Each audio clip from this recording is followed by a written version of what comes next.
Well, hello there. My name is Randy, and welcome to my N-scale layout.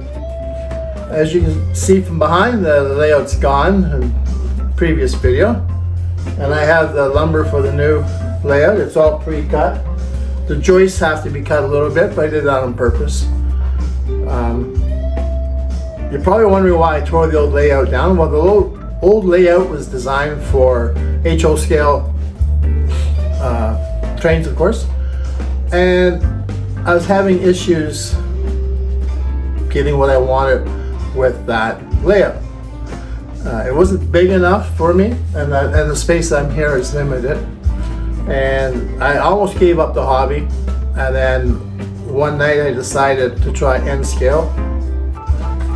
Then the layout was too big for N-scale. It had too much real estate, if you can believe that.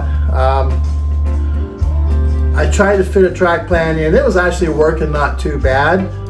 However, I was running into a little bit of issues. In order to build the height up, I added more styrofoam and the weight of the styrofoam, and it was just getting to be too much. So I decided, you know what, I was gonna rip it out, start over. So not very good at any rail or any of those programs for making tracks. So the old pencil and ruler, design a layout that I think is gonna work.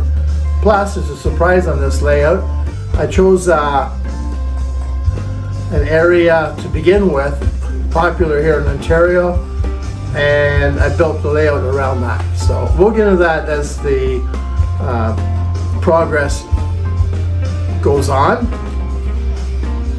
Now, again, like tearing the layout down, we are going to build a new layout, and I will take a photograph every half hour.